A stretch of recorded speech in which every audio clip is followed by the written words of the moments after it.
Governments play a large role in social inequality. They can help reduce social inequality and they can help exacerbate social inequality.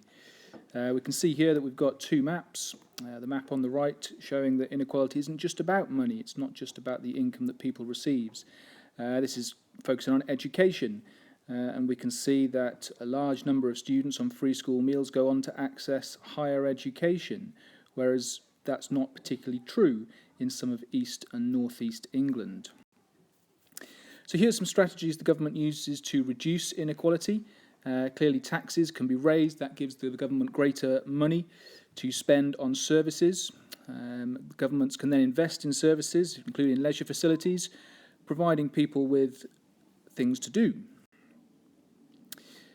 Free school meals is one initiative in the UK that the government uses to reduce inequality so that those families who are unable to provide food for their children have subsidies from the government. And this was brought to the attention of the country through Marcus Rashford and his work during the COVID pandemic. This is a little bit about the tax system and how perhaps single-parent families might benefit with a 25% reduction in council tax. So a family with perhaps one wage earner doesn't pay as much council tax, trying to reduce that level of social inequality. This works less well in EDCs because they get less taxes from people, as many people work in the informal sector.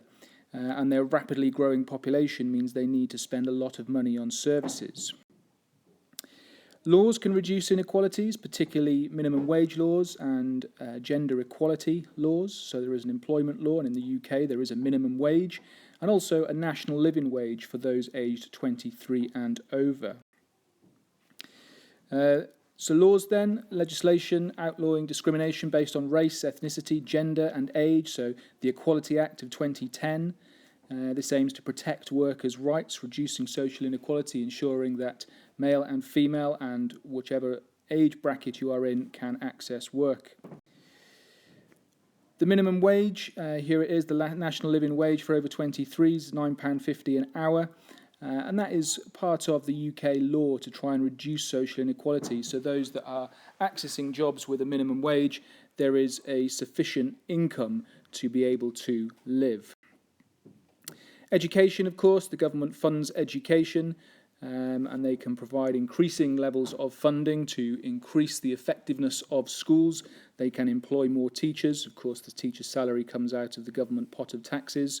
It can invest in skills and education and training programs, not just within schools, but focused towards adults as well, and particularly adults who have been recently made redundant or put out of work, aiming to get them back into work. Of course, that helps the government as well, because the more adults that are in work, the greater the number of taxes they receive. But governments can also create inequality. There's often stories in the news about closures of various services, particularly post offices or bus routes within rural areas. And often it is an ageing demographic in rural areas, and if people don't have a car, then they're unable to access the services that they need, such as hospitals, post offices, banks, as well as various different leisure facilities. So the governments play a role and can create or amplify social inequality too. Within transport then, particularly rural areas, cuts within services, perhaps because it's not a profitable area to run a bus service, can be an issue that can create inequality. People can't access the healthcare that they need. Hospital closures, 181 since 2005, meaning people having to travel further. And again, it's people without a car who struggle more, so it amplifies the issue of social inequality. Wage increases. So some industries may have received a wage increase. Some industries have not received much of a wage increase over the last number of years. And again, this can amplify social inequality. If you are in an industry that has received a wage increase, then that will mean greater levels of income, greater disposable income, improving quality of life. But if you work within an industry that perhaps hasn't seen a pay rise from the government, then that can have a negative impact on quality of life.